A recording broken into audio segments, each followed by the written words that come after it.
Мақтаншақ дипломаттар кеуделерін керіп, бір-бір жөткірініп, шірене түсті де, бұл тілекке қарсы болмады. Орыс дегендері тек соғыстағы өлермендіктері болмаса, біз сияқты мәдени техникалық күштерді қайдан білсін десті іштерінен.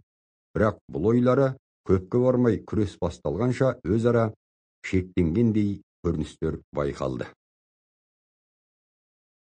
Күрес басталды, палуандары Париж халқына нешалуан күштің кереметін көрсетті. Аузын арандай ашып ырылдаған арыстанды аяғынан ұстап лақтырып жібергендері болды. Кейбірі үйде үлкен өгізбен сүзісіп, еріксізден ұлыған иттей шоңқайтып отырғызып кетті. Екі пұттық гердің тасынан бесеуін болат шынжырға қосақтап алып, жеңіл шардай төбесінде ойнатқан палуандарды көргенде, көрушілердің ес шығып кеткендей шулады. Білектей темірді, мойны мен сом темірді тісімен майыстырғандарға жиналған халық қол соғып құрмет көрсетті. Екі білегіне екі аттың қайсын іліп алып, қозғалтпай тұрған палуантты көрді жұрт. Озған қолының алақанына тақтай қойып, 4 адам мінгізіп, тирттің шеңберін айналғандар болды. Төбесімен тұрып, аяғының үстіне тақтай қойып, 6 адам ойнатқандарды көрді жұртшылық. 2 пұттық тасты кеудесіне қойып, жарты пұттық шойын балғамен ұрып, сындыртты бір палуан. Үндістан палуаны өз мырзасын үй ішімен жайылған дастархан құюлы шарабымен дөңгелек тақтайға отырғызып, төбесімен көтеріп келді көпшіліктің алдына. Африка палуаны 30 пұттық пілді иығына тұрғызған бойы көпшіліктің алдынан өтті. Тағы толып жатқан күш өнерін көрсетушілерді Париж халқы қошеметтеп қарсы алды. Оның мерзімі аяқталып жұрт тарқарда. Ертең Россия палуандарының өнерін көресіздер деп хабарлады цирк басқарушысы. Цирктің бірінші күні өте көңілді өтті. Соғылған қол Париждің қаласын жаңғырықтырды. Өнерін көрсеткен күш иелерін әркім әртүрлі етіп аңызға айналдырып бара жатты. Келесі күні цирк маңынан жан жүріп болар емес. Мерзімді сағаты жеткенде қоңырауда безілдеп қоя берді. Алуан түрлі халық интересіп ішке кіріп жатыр.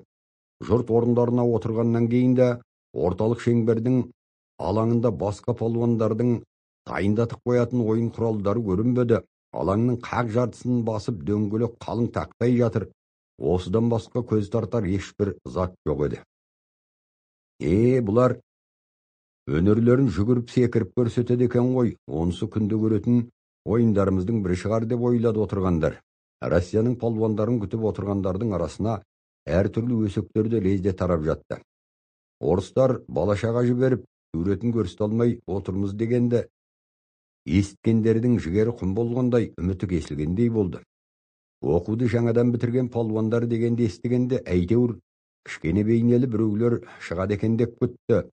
Сабыр сарқылған жұрт қолды соққан үстіне соқты. Әдет бойынша палуандар ортаға шығып, басқарушылардың атын айтқанда, көрермендер бастарын изеп, сүйіспеншіліктерін білдірер болар еді. Бұларда ол жоқ. Самсап келіп тұрған палуандар жоқ. Алаң әлі бос тұр. Әлден уақытта ойынды басқаратын француз шықты. Орыс палуандарының күш көрсететін ойыны басталады. Тыныштық сақтауларыңызды сұраймын деді. Елеңдеген ел цирктің қосалқы есігіне қарасты. 18 пұттық рельске цирктің 25 қызметшісін мінгізіп, денесінің бұлшық еттері білеуленіп біреу шықты. Жайлап келіп басқан аяғынан ешқандай ауырлықтың әсері білінбейді. Бейне бір мереке маршына еріп келе жатқан әскердің адым сияқтанады. Жан-жағына паңдана қараған ол ортаға келіп тұрған кезде. Шығыс Европаның алып атанған орыс палуаны Дубный осы дегенде алдың қатарда отырғандардың үрейі ұшып кеткендей болды. Ал қалың көпшіліктің дүбірі циркті шайқалтып жібергендей. Палуан алаңды бір айналып ортаға тұрды да, отырған елден тағы бірнеше кісі шақырып, рельстің екі басын бастырды. 40 кісінің салмағымен иілген рельстің екі басы жерге тиді. Сонша салмаққа бүгілмеген алып пұлға темірден құйған мүсіндей болып көрінді. Оның артынан 8 пұттықтан 2 сандық тасты қолтықтап, 2 пұттық шойын балғана тісімен тістеп келген палуанды Дмитрий Мартынов деп таныстырды көпшілікке. Әлден кейін 5 пұттық 2 кердің тасын 2 шыны шағына іліп резинка доптай ойнаған күйі келіп тұрген палуан бұл Сахалиндік Иван Корень деді цирк басқарушысы. Соңғы екі палуан осындай ауыр заттарды көтере келіп көпшілікке күштерін көрсетіп өткеннен кейін басында айыр қалпағы бар, үстіне ала жібек шапан киіп, жалпылдақ жүнді үлкен айыр өркеш атанға мінген біреу шықты. Бұл көрініс Европа еліне тым тосын көрінді. Балалар шуылдап, үлкендердің соққан қолдары оның ат жөнін айтуға да мұрша бермеді. Отырғандар орындарынан тұрып, бірінің иығына бір асылып, таңырқай қарап, көпшіліктің дүбірінен цирктің іші дауыл соққандай болды, бірақ онымен палуанның жұмысы болмады. Үйден түсе қалып, оның алдыңғы екі аяғын балтырмен қағып жіберіп, шөк деді. Иығынан қапсыра ұстап, тұқырда басқан құдіретті қол атанды мыңқ дегізіп, шөгеріп тастады. Жүндес сирақтарының бүктесініне қайысты іліп жіберіп, бауырына салған мықты қайыстан ұстап, түйені өз иығына қағып салды да көтерген бойымен цирктен қайта шығып кетті. Көзін қадап, анталап тұрған жұрт қалай көтеріп әкеткенді білмей қалды. Палуанды қайта шақырған көпшіліктің үні цирктің ішін жаңғыртып жіберді. Қайда әлгі алып шақыршы өзін, анықтап көрейік деген дауыстарға. Сабыр етіңіздер, келеді қазір, деп булықты басқарушы. Қайта көруге асығып есікке қарай үңілген ел, палуанның ақ қалпағы көріне бергенде қолдарын соғып цирктің ішін барабанның шанағындай гүрсілдетті. Ағаштың үгіндісін төсеген орталық алаңға әкеліп салған тақтайды сүйемдей жерге батыра арбаны цемент тартқан алып ортаға келіп тұра қалды. Арбаға жабылған ақ жабудың төрт жағына бірдей етіп төрт тілде қарамен жазған жазуы бар. Арбаның салмағы 75 пұт деген жазу айқын көрініп тұр. Шығыс Европаның үздік атағын алған Россия палуаны «Мұқан мұң айтпасов» деді басқарушы. Бұл орыс емес, моңғол ғой өзі деген дауыстар тұс-тұстан шықты. Я не монгол, Русь, из казахской степи, деді қоңыр дауысты палуан. Музыка жайлап, палуан түрлі үнмен ойнай бастады да, үн ырғағымен орыс палуандары өнерлерін көрсете берді. Қаласын кездім талай дүниенің, танытты мен туған қазақ елін. Үстімнен жүкті автобус жүрген уақытта, сонда да қайыспаған қайран белім, дейді Қажекең. Сом темірді мойнына бұрап галстук ету Мұқанның жай өнерінің бірі еді. Оны жұрт көрді. Кенет музыка долдана тартылды. Жатқан сандық тасты төрт кісі әзер көтеріп келіп, Мұқанның қап төселген кеудесіне қойды. Кәне, кім ұрып сындыра алады осы тасты деген көпшілікке сұрау қойылды. Мен ұрамын деп келген біраз адамдар 2 фут балғаның сабын ұстап, басын көтере алмай тастай берді.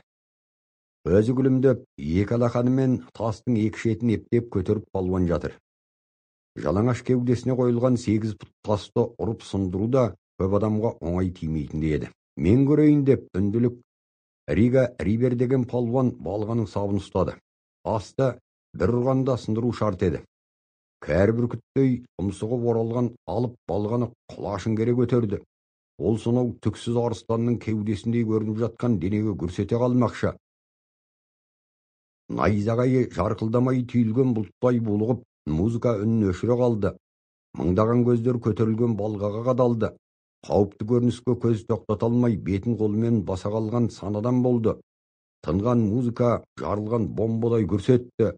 Шойын балға тиген тастан бір құшақ ұшқын жарқ ете қалды. Екі бөлінген қара таста алақанымен атып жіберіп, палуан орнынан ұшып тұрды. Дегенмен мәдениетсізде ойын екен, деді немістің бас палуаны жырына қарап. Россияның алыптарын іздеп, мыналарды олқысынып отырған біздің палуандар енді не дер екен? Осындай күші бар жас палуандарын әлде болса да жағамыз деген үміттемекен, десті шетелдің дипломаттары өзара күңкілдесіп. Ертең күрес басталады, қапы қалмаңыздар, деді цирк басқарушы. Қарағалы отырғандарынан тұрған көпшілікке. Париждегі халықтың сол күнгі әңгімесі тек орыс палуандарының теңдесі жоқ күштері жөнінде болды. Цирктің билеті мөлшерсіз қымбаттады. Жұмысшының 7 күн істеп тапқан ақшасы циркке бір кіруге зорға жететін болды. Оның үстіне ертемен барып билетті саудагерлер жинап алып, кешке 2 бағасына сататын. Сондықтан жұмысшылар тек түйе көтеріп, рельс иген орыс палуандары күресетін күнді ғана аңдыды. Циркке кезекпен кіріп, көргендерін біріне бірі айтып беріп тұрды. Күресетін 44 палуанның екеуі орыстар көтерген рельсті төбемізді ойнатамыз деп мертігіп қатардан шығып қалды. Қалған 42 палуанның күресі басталғанда алғашқы 10 күнде орыстың 2 палуаны жай қарап отырды. Олар Дубный мен Мұқан еді. Бұл екеуіне дәрігерлер рұқсат етпегендіктен тек күрескендерді көріп отыратын болды. Үндістанның палуанын араб палуаны, арабты түрк палуаны, итальянды ағылшын палуаны, ағылшынды неміс палуаны, немісті француз палуаны, француз палуаны түрік жығып, күші басымдардың шоқтығы көрініп ақ қалды. Қолданатын әдістерінің де беті ашылды. Орыстың 2 палуанының күреске қатынасуын сұраған жұрттың тілегі көбейді. Кейін олар күреске қатысатын болды. Күрес өнерін үйрену үшін Россиядан шығып шетелден ұстаз іздемеймін, туған елімдегі тәрбиешілер маған жетеді деген Дубныйдың сөзі өте орынды айтылған сөз еді. Әлемдік чемпион атағын 7 рет алған Иван Дубный өз отаны туралы қателеспеді. Дядя Иванның мектебі орыс палуандарын заманға сай етіп тәрбиеледі. Күрестің сыпайы түрі французша күреске мүлтіксіз жетілдірген сонша, ұстаздан шәкірт озып дегенді Парижде көзге жарқын көрсете білді. Мұнда дес бергенде сәтті қалған кездейсоқ еш нәрсе жоқ еді. Қол жеткен табыс өктем күш, жете үйретілген шеберлікке байланысты болды. Іріктелген палуандар 2 топқа бөлінді. Оның біріншісі салмағы 5 фут 13 қадаққа шейін тартатындар. Олар жеңіл күресті. Париждің чемпион атағын алмақшылар. Екінші топ салмағына сай ауыр күреске қатынасушылар. Олардың үздік шыққаны әлемдік чемпион атағын алады. Орыстың 2 палуаны сол екінші топқа қосылды. Николаны жыға қоятын жан әлі уа қоймаған шығар десті отырған жұрт Алыптың аты аталғанда. Серіктің төбесі төңкеріліп түскендей болып қол соғылды. Сол Алыптың тұлғасы орталықтан көрінгенде. Бірақ күрес ойлаған жерден шықпады. Арыстанша арсылдай ұмтылған Николаның мойны Дубныйдың құрыш қолына ілікті де иығынан асыра атып жіберді. Оның ауыр денесі құлаған жартастай кілем үстіне сарт ете түсті. Палуандардың күресіне қадала қарап отырған жұрт Николаның қалай жығылғанын сезбей де қалды. Құлаған Николаның басынан аттап бара жатқан Дубныйды көргендер қолдарын шапалақтап, сүйіспеншіліктерін білдіріп жатты. Ертең жауырының жерге тиетін күн екеніне сене бер деді. Жарты сағат шабуыл жасап, палуан әдісінің бірін іске асыра алмаған ызалы палуан Рауль айырылысып бара жатып. Ал жасып айтпасаң болған деді. Оның барлық әдісін көңіліне түйген Дубный қолын көтеріп. Ертеңіне күрес алаңына Рауль әндетіп келді. Ол өзін асқақ ұстап, жан-жағына тәкаппарлана қарауда. Мен мұның осының танауынан шығарам деді Дубный жанындағы серігіне күле қарап. Қоңырау қағылды. Палуандар алаңға шықты. Білеуленген бұл шөгетті құрыш қолдар бір-біріне созыла бергенде Дубный тәкаппар сынған палуанды арыстандай бас салды. Бұл кездесуде өзінің жеңісінен басқаны ойламаған Рауль қайратын қайрап, денесін қусырып бара жатқан күшті көктен түскен құрсау шығар деп ұғынды. Суғырған шөптей сом денесі босап, қол аяғының дәрмені кетіп, ығымдалған мақтадай жымқырылып Дубныйдың қолтығына кірді де кілем ортасына жамбастай сұлады. Еркін күшті айрықша шеберлікпен жұмсаған орыстың жас палуанына Париж халқы әрі сүйінді, әрі таң қалды. Бірақ жерде жатқан 2 палуан тез айырылса қоймады. Жамбастата басқан орыс палуаны бір қолын қолтық астына сүңгітіп жіберіп, бір қолымен мойнын орай сығып, тырп еткізбей жата берді. Оның жауырынан жерге тигізу үшін де асықпады. Қараушылар үшін сондай бір мәнерлі сыпайы шабуыл болды, бірақ Раульдің тынысы минут сайын тарыла берді. Кеудесін қысқаштай қысқан Дубный ойнап жатқан баладай сыбырлай сөйлеп: "Бұл ыстық құшағым сенің тәкаппарлығың үшін, сені тәкаппар етіп тәрбиелеген Париж үшін" деді. 42 минут өткенде Рауль қырылдай үн шығарып: "Мынау мені босатсын, төтенше айтайын дегенім бар" деп сұрады төрешіден. "Жоқ, ол болмайды. Бұл қашып кетудің айласы, деді Дубный. Ол зарланып қоймаған соң төреші босаттырды. Есеңгіреп қалған Рауль төрешінің столына сүйене тұрып, күресті енді созудың керегі жоғын айтты да, көпшіліктің арасына кіріп кетті. Оны пірім деп санайтын офицерлер қызынып, 1000 франк береміз, қайта түс күреске деп шулады. Бірақ Рауль басын шайқап, күрес алаңына жуымады. Ондағы қулығы жауырыным жерге тимей кеттім деп еді. Оған Дубный көнбеді. Біз орыс жұрты майданнан қашқанды жеңілдік деп есептейміз. Рауль жығылды, мұны мойындау керек деді. Оның сөзін қостаған үндер циркті жаңғыртып жіберді. Басқарып жүрген төреші көптің ұйғарымын орындады. Ертеңгі күрес Мұқан мен Қажығалидан басталады деп жариялады цирк басқарушысы. Ел ертеңгі билетті цирктен сол түні сатып алысып тарқасты. Сынға түскен Мұқанға Дубныйдың Николаны жыққаны елестеді де тұрды. Париждің орталық бағын сайрандап қайтатын палуандардың күндегі әдеті болатын Мұқан алашапан ақ қалпағын киген күйі күміс шақшасын қолына ұстап бақ ішінде келе жатты. Күнде бірге жүретін Дубный Россия өкілдігіне кетіп, бүгін жалғыз еді. Ауызды қалың ағаштың жанына бара бергенде, күтпеген жерден көлденеңдеп, шашақты қызыл тақия киген екі түрік шыға келді. Туған сәлем десіп, қолдарын қусыра амандасты. Әлденелерді ойлап, жай басып келе жатқан Мұқан лажсыз бөгеліңкіреп, сәлем деп бетіне қарады. Біреуі өзімен кеше күресіп жығылған Ара Мұстафа екенді, екіншісі сұлу киінген түрік жігіт екен. Шыққан жағына қарай қолдарын ұсынып, мархаба десті. Ағаш арасындағы саяжайдан дабырлап сөйлеген бір топ түріктердің үні шыққан жақты көрсетіп. Екеуі екі жағынан қолтықтап, солардың алдын алып келді. Ол жерде 7-8 түрік бас құрап, ортасында басына ақ жібек кішкене сәлді орап, жыға шаншқан бегі де бар екен. Кальянға темекіні үйе салып, кеңірдек резинкамен кезек тартып, ұрқыратып отыр. Бегінен басқасы орындарынан тұрып, мархаба айтысып амандасты. Өзара сөйлесіп, қарқылдасып күлісіп алды. Олардың не айтып не қойғанына Мұқан түсінген жоқ. Дене бітіміне, алып тұлғасына бегі сұқтана қарады. Ол кезде Мұқанның құлақ мұрны аман, теміріп денесі бұзылмаған сұлу көзі болатын. Иіні тақтадай жалпақ, кеудесі кебежедей керілген шығыңқа, жуандамаған мойыннан басы үлкен көрініп, тік қарағаны бейне бір арыстан сияқты еді. Мұны көрген бегі айнала қарап, «Ох, гөвел егитха» деді жанындағыларға. Түрік тілі бұған түсінікті болар деп ойлаған бірі. «Сен мұсылман кардаш, Түркистандыр» деді Мұқанның жауырын сипай тұрып. Оның не айтқанына толық түсінбеген Мұқан ойланып тұрып, «Я не понял» деді орысша. Түріктер тағы араб түрік тілін араластырып өзара біраз қаудырласып алды. Ойланып қалған бек орысша сөйледі. «Сен түрік нәсілді мұсылмансың ғой» деді. «Я, мұсылманмын». «Сендердің әкімдерің орыс емес пе?» «Я, әкіміміз орыс, болысымыз қазақ». «Сендерде мешіт, медресе болмайды емес пе?» «Біздің қазаққа олардың керегі де жоқ. Көшпелі ел болған соң қайтсын, үйге артып алып жүріп ала ма?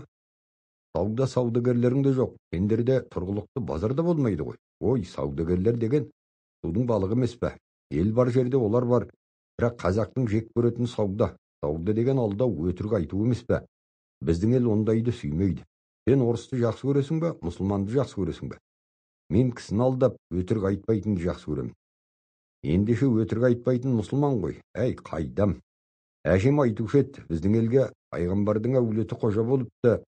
Елдің малы көп ұрланып, табылмай кете береді екен. Бір қазақ қожаның түнде айырған таспесін тыңдаса, айналайын таспым сенен, күмәт етпес ешкім менен, менің нәпсім болды бәле, жетті жеймін бір тана, иллаллахи иллалла» депті.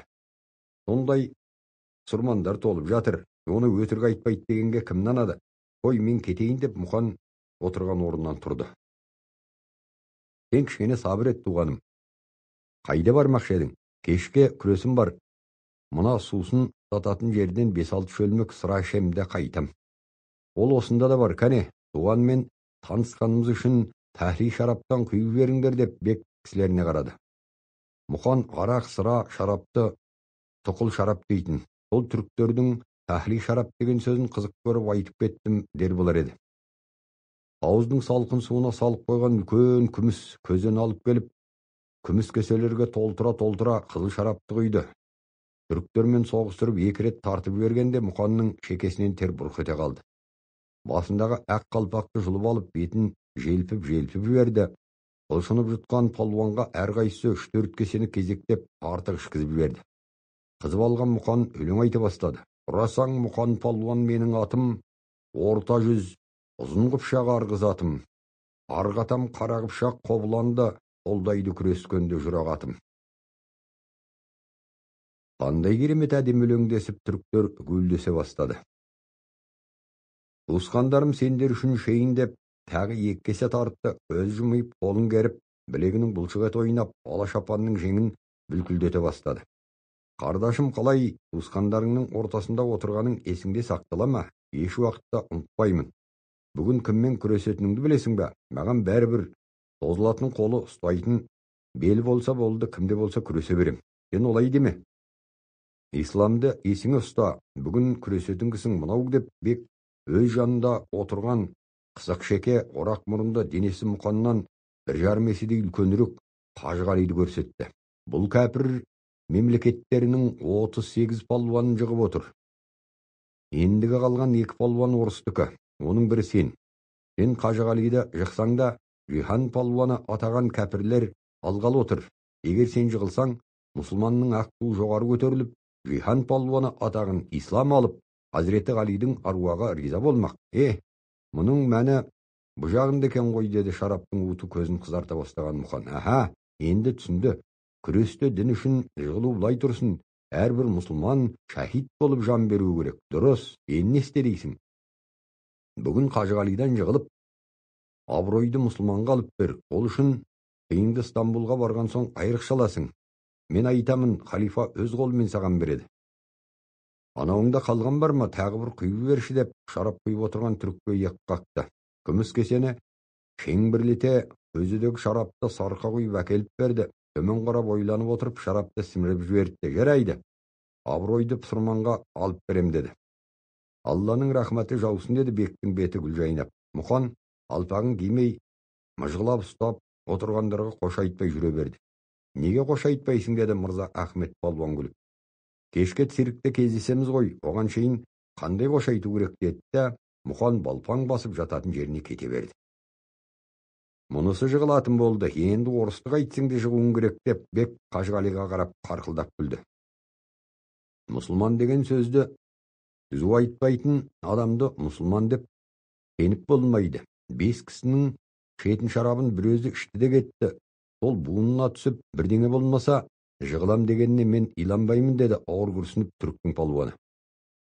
Аңғалдау адам ғой, мұсылмандығын тағы бір есіне түсіріп, бісмілда айтып ұстас. Жығылып қалуы мүмкін, не де болса кешке көрдік. Араб, Парсы, Мысыр, Үндістанның, Ұлыбритания, Германияның палуанын жыққан түрік палуаны, Қажығали орыс палуаны Мұқан мұңайтпаспен француз техникасымен күреседі. Бұларға берілетін мерзім 20 минут деп жариялады басқарушы. Еріктің ішінде аяқ басып тұрарлық ашық жер қалмай, лық толған халық қолды жаңғырта соқты. Жаңғырыққан дауыстың арасында француз тілімен екеуі де мұсылман палуан деген бір түріктің көмескі дауы шықты. Бірақ оны елеген адам болмады. Алаңға кердеңдей басып, кішігірім төбедей болып келіп тұрған түрік палуанына қарсы ала шапанды шешіп атып жіберіп, түгі жоқ арыстан бейнелі қара жігіт алдына келіп тұра қалды. Адуын палуан өзінен кішкене тұлғаға қызыққандай, тілдің балтырындай жуан білекпен желкеге періп жіберді. Бұрын қандай палуан болса да опырылған шынардай ет-бетінен бір түсетін еді. Бұл жолы олай болмады. Мұқанға да жеңіл тимеді. Ол еңкейіп барып бойын жазып алды. Алғашқы күшімен басып тастамағанына лагеріндеген түрік тап бергенде, ысқырық шырылдап басқарушы жолын бөгеді. Француз күресінде алғашқы қол тиген соң, жерге жығалмаса, кезек өткен болып есептелетін еді. Мұқанның көзінен ашу от ойнап шыға келді. Бұл сияқты аяусыз қимылдаған ауыр қолдың арқасына тиген осы болды. Тынық теңіздің бетіндей қимылсыз көзін қадаған адамдар, мына орыстың палуаны жығылып қала жаздады деп отырғандай сезілді. Парижге келген күннің ертеңінде Степан Николаевич, отанның абыройы, Россияның барлық азаматының ортақ абыройы, сол Россияның таласқан иті болса да жеңіп шыққанын тәуір көреміз деп еді. Сол Степан цирктің бір қуысында Мұқанның тілеуін тілеп отырғаны көз алдына келді.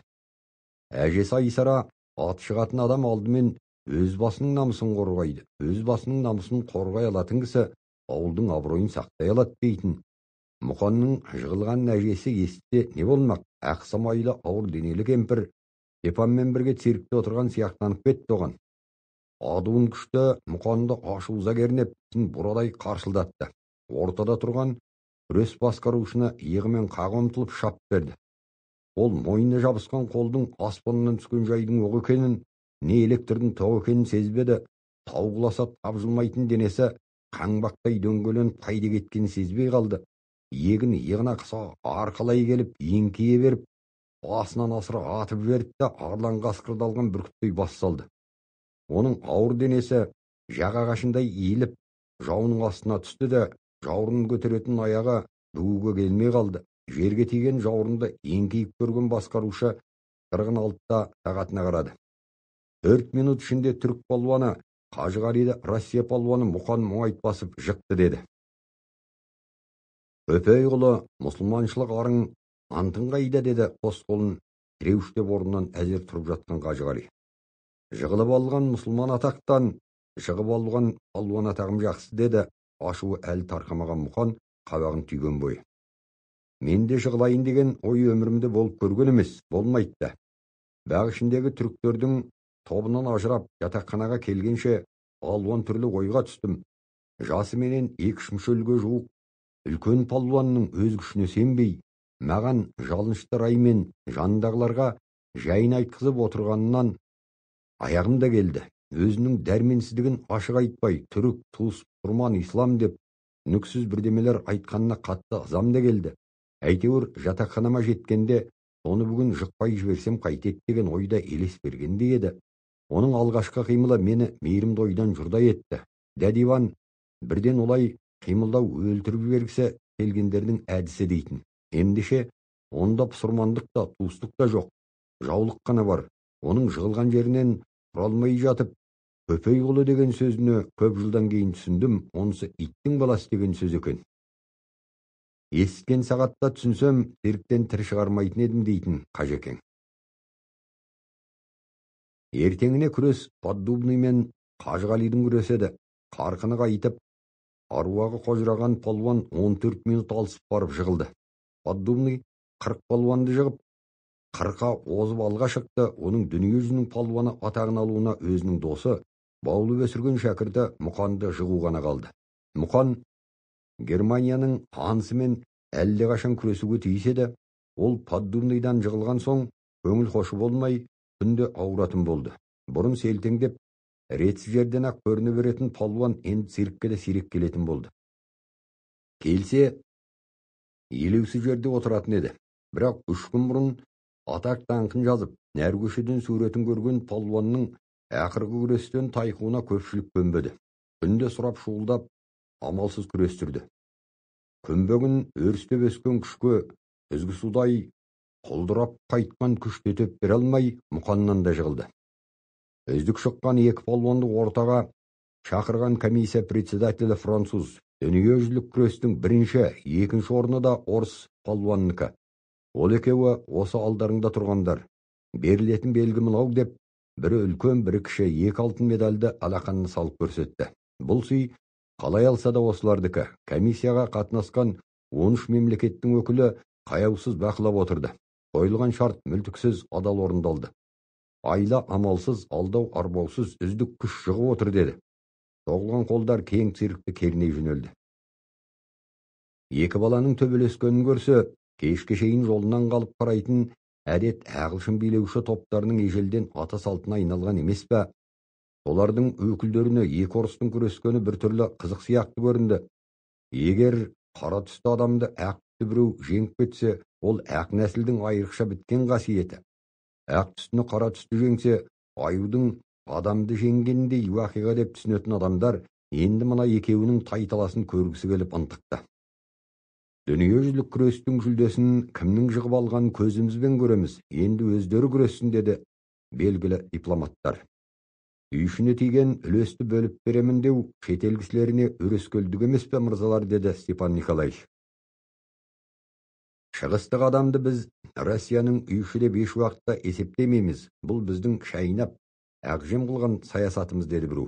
Әрине, дүниені бөлетін саясат болмаса, адамның адамнан бөлінгісі келе ме? Күресеміз десе өздері білсін. Бірінші мен, екінші орын Россиянікі екені актімен белгіленді, деді Степан. Екі палуанның жекпе-жек күресуін қадала сұрап, ол соққан үркірдей ғана аз ғана топ болатын. Палуандардың үздік шыққан жеңісін құттықтап, көпшілік қолдарын біркелкі соғып ұзақ уақыт тұрып алды. Ағаның жолына әдепсізгісі ғана таласады. Бірінші орын мына кісінікі деп, ирағынан қыса ұстап, тіп-тік көтеріп иығына тұрғызды да, Поддубныйды кенеттен есікке алып кетті Мұқан. Парижден әрбір мемлекеттің бас палуанын жыққанына ғана алатын 8 медальға қосып, кіші алтын медальді тағып қайтты. Оның әлемдік палуан атағы мен үлкен алтын медаль алуы осыдан 8 жыл кейін Швейцарияда болды. Палуандар Петербургке келген соң, олардың Париждегі көрсеткен күштері, үздік шыққан өнерлері жалпақ елге аңыз болып тарады. Ауданың жарнамасы болып отырған кейбір газеттер елеусіз жерге палуандардың суреттерін амалсыздан басып, бір-екі қатар сөзде жазған болды. Париждегі өкілдіктің сипаттамалар сыртқы істер министрлігіне келіп, кейбір жеке кісілердің ұсынысы бойынша дүниежүзілік чемпион атағын алғандарға және қатынасушылардың бәріне медаль берілді. Поддубный мен Мұқанға патшаның басын салған үлкен медаль тағылып, Мұғайтбасовтың баласы Ақ патшаның палуаны болып, оның өз үйінде тұрады екен деген қазақ даласына лақапта тарады. Ой, тобай десіп кемпірлер аузын сылп еткісе, шалдар бастарын шайқап таңдайларын қақты. Көргендердің айтуына қарағанда басына шатырдай ақ қалпақ, үстіне бұқардың ала жібек шапанын кигізіп қойыпты дейді деп кейбір қыдырма шалдар өз алдына көкіді. Жалғыз көзді жынмен күресіп жығыпты, өгіз мүйізді дәумен күресіп жығыпты десіп, қазақ даласы мөлшерсіз даурықты. Елдегілер қалайда Мұқанды бір көруге ынтықта, бірақ елді қанша сағынып аңсаса да, қайтуға уақыт таппай күреске құмартып алған палуан шет мемлекетті кезіп күрес қызығына түсіп кетті. Россия атына ұят келтірмейтін, ар намысын ақшаға сатпайтын, палуаны бар орыс халқы күрес болады деген қалаға даңқты палуандарын шақырған қайел болса да, іркілмей жібере берді. Мұқанның кейінгі сапары Лондон, Анкара, Ирак, Иран, Үнді, Қытай болып, 3 жыл бойы өмір жол жүрумен өтті.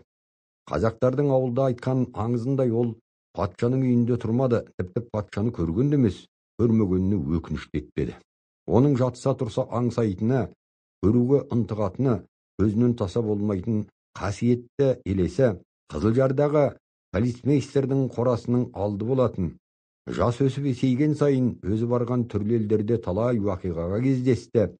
Бенеуі кепкен кейбір елдерде жалпақ дүниеден саясы түсетін жапырақ таппай нақа қөліп, қарыз үшін құл болып сатылып жатқан талайды көрді. Олардан туған ой толқыны өзінің еліндегі мейірімділік пен бауырмалдылықты еріксіз көзіне елестететін болды. Атқа берген төлем, Сапарбайдың үйіндегі кеш, Қабан көліндегі жиын, таза жанды добрый рабый, таза ниетті дядя Иван, Дубныйдың тұлғалары, Париждегі мейірімді Степандар көшпелі бұлттай тізбектеліп көз алдынан өтіп жатты. Мейірімді қойныген өз елім, өрісі биік Россиям деп талай күрсінген күндері болды. Алып соқ Шидем Күпінский. Кеш жатып қатты ұйықтаған Мұқан кенет оянып, кереуетінің үстінде жағын жұдырығымен сүйеп біраз отырды. Тізілген керуеннің түйесінде өткен өмірі көңіліне елес беріп көз алдынан өтіп жатты. Ауыл мен балалық өмірдің қызықтары елестеді. Есіл бойының жазық даласы, бұйраттанған қырат, айлары кейде кеңіс кейде жіңішкеріп, шашыранды ауылдар жағасын жайлаған өзен алабы көгерай шалғынға малынып тұрғандай. Шамасы келгендер жайлауға көшіп, көліксіздері қыстау айналасына киіз үйлерін тігіп, бірер сауынның ағын талшық етіп отырғандай. Жасынан балпаң басып жедел жүре алмайтын мұқанын ертіп әжесі көрші ауылдың біріне келе жатқандай, артына айқастырып ұстаған қолы сымбатты тұлғасына сән бергендей, әжесі не істесе соған еліктеген мұқан қолын артына ұстап, жан-жағына қараумен болып, кейіндеп қала беретін еді. Әжесі кейде көгалға отырып тосып, кейде бұтаның басын ұстап, сүйене тұрып, артына қарайтынды. Жай басарым-ау жүрсей шұғылыным, күнісім-ай жетелікті, ерігім менің. Қартайғанда ермегім болсын деп берген жетім қозым менің дейтін еді.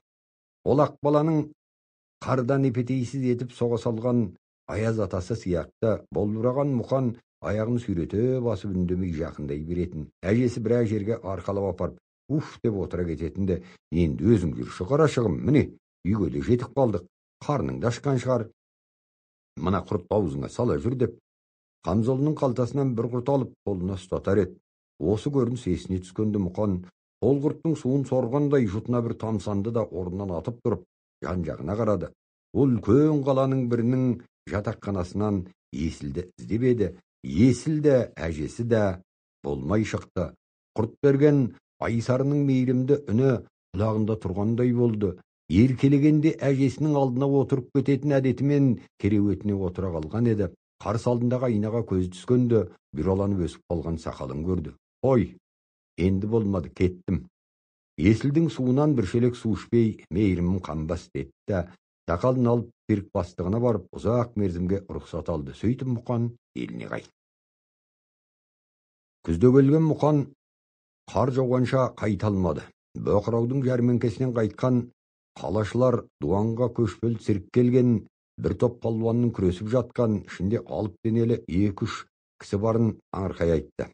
Bir кісілері Нұрмағамбет палуанды күреске шақырып, ауылына хабар жіберген екен, ол Алатаудағы нағашысына кетіп қалыпты. Олар палуан шолақты көруген тұқ болған екен, оның болмағанына қатты қынжылысты.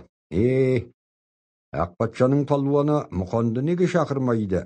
Белдерін бүктеп қамшы етіп берсін деді ауылдың жуен құйысқан өретін мұртты ұстасы. Ой, тәйрай, бұлары Мұқанның ұстауына келмейтін ұсақ түйектер шығар. Қайдағы ұсақ, ішінде Мұқандай бір жарым келетін біреу бар деп отыр ғой. Сонша бойды сиркке суға бойлатқалы алып келіп дейсің бе? Оның да өзінің сенген бірдеңесі бар біреу шығар. Мұны айтпаңдар. Бұл олармен күресуге қорқат деді. Жасынан қылжақтап бір көскен құрдасы. Мұқан ақ патшасы жерде күреспейді. Мүйізді дәулермен күрескенде патша қасында тұрып, жығылсаңдар айтқанымды істемесең, басыңды кесем деп қорқытып, жыққан көрінеді ғой. Ей, бұлшылдай бермешейші. Құлағыңды жұлып қолың ұстатайын. Әне, маған ғана шамасы келеді оның. Өзіне қалтамдағы шықанымды қоя берейін бе? Нанбасаң, өзің қолыңды соғып қарашы, міне, шиқылдап тұр деп қалтасын Мұқанға қарай жақындады. Сондай сөзімді айтпашы, не керек? Шықанды айтып. Ендеше дуанға ертіп жүр, ана дәулерді жығып ақша алып бермаған. Болмаса бүгін қырманға барып бір дорба тышқан әкеліп, сен жататын жерге қоя берем. Сөйтіп сені еріксіз дуанға алып барам. Дуандағы палуанмен күрескің келмесе, шиқылдаған тышқанның ортасында жат. Қой деймін енді, тышқаның құрысын. Қоймаймын, әй қатын. Менің ат дорбамды алып берші, қазір қырманға барып тышқан алып келейін. Мен мұны ауылда босқа жүргізбеймін. Сондықтан барып күрессін. Маған қаншайға ақша керек, ғана палуандарды жығып ақша алып берсін. Оны істемесе баратын үйінің бәріне тышқанды қаптатып берем. Сені өйтіп мазалай берсең, құрдас Петроградқа кетіп қалмайын ба? Мен оған бара алмаймын екен. Петроградтың сарайына бір қап тышқан апарып өргізіп жіберемін. Отырған адамдар біраз күліп, құрбылардың әзілін сүйсіне тыңдасты. Кейбір қарт кісілер қарағым Мұқан айтпады.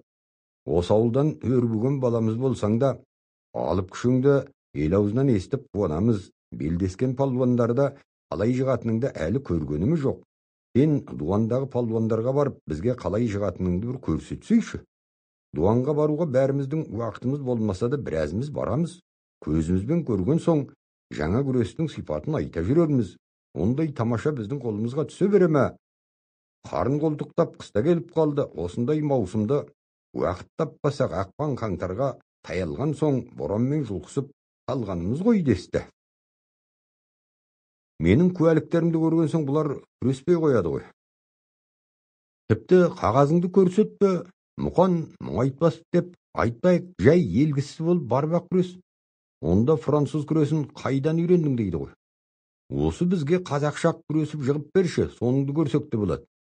Солай етуге болады. Маған саптама етік, шидем күпі тауып беріңдер. Өз киімімді көрген соң-ақ олар күдіктенеді. Керектің бәрі табылып, көршілес ауылдың 10 шақты кісілері Мұқанды алып дуанға жүріп кетті. Өнерін қыстай көрсетуге келген цирк ойындарын сөз бидаға салып жүргізіп жатты. Елдің өте-мөте ынтығатын қызығы күрес. Келген қарқында біраз көріскен ел, дүмеп келетін көпшілік сиреп цирктің табысы да сұйылып тұрады. Циркке қазақша күрес көрсетсеңдер екен деген тілек үстіне түсіп жатты. Іздеген палуан шолақ таптырмай, қазақша күреске мықтылау біреуді табу олардың да арманы болып жүреді. Ол тілегі орындалды. Көліктерін таныс үйлеріне байлай салып, кештетіп келген кісілер шыбыртқа қамшыларын белдеріне қыстырған күйі циркке келіп, арзан билетпен ішке кірісті. Көпелі дәуғара палуан дейді. Ол цирктегі дәулермен күресетін ой бар екен. Бүгін шамасы келетінін байқап сөйлесетін көрінеді. Жүріңдер, бізде сөйлескенін көрейік десіп, біраз алал қазақтарда жөнкіліп келді. Кейбіреулер бұған ауылдың палуаны тіркелеме, француз күресінің оқуын оқыған Мұқан сияқты дәулер болмаса, ол неге келмейді екен? Ақ патша жібермейді дейді ғой. Босамаса, осыдан 5-6 жыл бұрын кездескен татарға елді сағындым қайтам деген екен. Келді деген хабар естілмейді ғой. Ол келсе де бұлармен күреспейтін шығар. Өу, сіз бұларды қомсынасыз ба? Әне бір Батумскийдің бейнесі алаңғасар алыбыңнан кем емес қой. Әй, тәйірі, сол неменің нардай қоқырайған денесі болмаса, боргемік бос буын неме шығар деймін. Өйткені арбаңдап қимылында икем жоқ. Осындай қосалқы сөзбен уақыт өткізіп, цирктің алғашқы бөлімдерін көрді. Енді палуандар көрініске шығып, күресетін бір палуанның атын атады. Бізге қазақша күресіп, неге қызық көрсетпейсіздер? Өздеріңе ақша керек болса, қазақша күресіңдер. Қатын бала, шал кемпір түгел келіп, мына аңырып тұрған циркті толтырар едік. Сендерге ақшада қап-қап болып түсер. Ол тілектеріңді орындауға Нұрмағамбет табылмай жатыр, ақсақал. Ол болмаса, елдің іші егіз емес пе? Нұрмағамбет жалғыз емес. Иман Жүсіп бар, Мұратбек бар. Қартайын қараса да Ержан палуан бар. Мұқанды Петроградқа алдырып ақ патша жібермей жатыр. Олардың басы қосылса, өзімізді осындай бір цирк соғар едік шіркін. Ол мынау дей берген құрдасының жанында отырған Мұқан қалың киімнің сыртынан санын қысып жіберіп өзіне қаратты. Үндіме? Сенің санетіңді жұлып алып, шалбарыңның жыртындысына орап қолыңа ұстатам, деді Мұқан. Цирктің қожайыны: Тамыр, бізбен сөйлесші.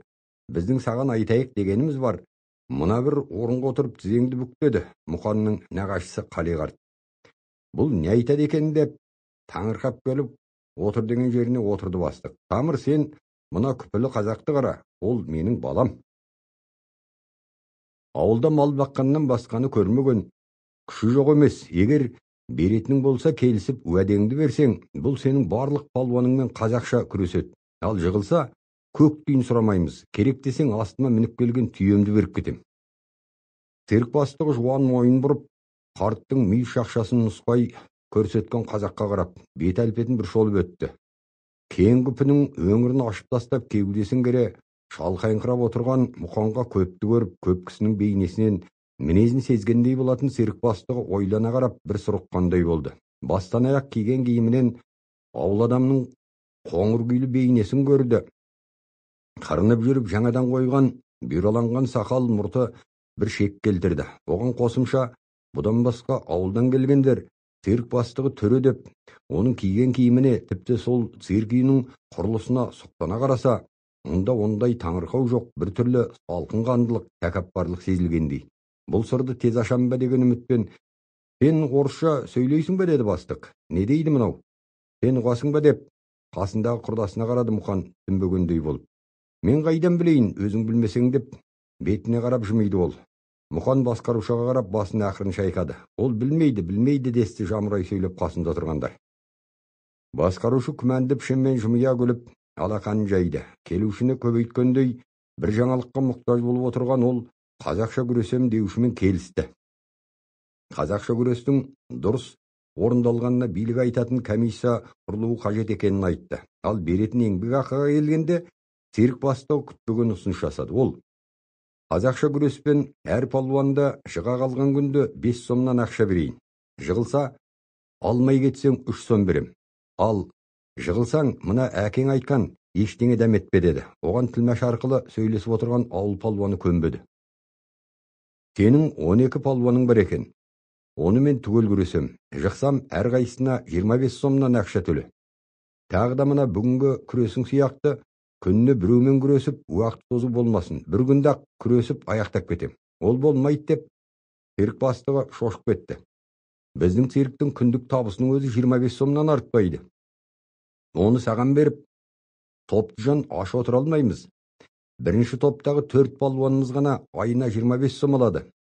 Ауылдан келген азамат ақша табу оңай екен деп ойлама, деді цирк басқарушысы күле сөйлеп.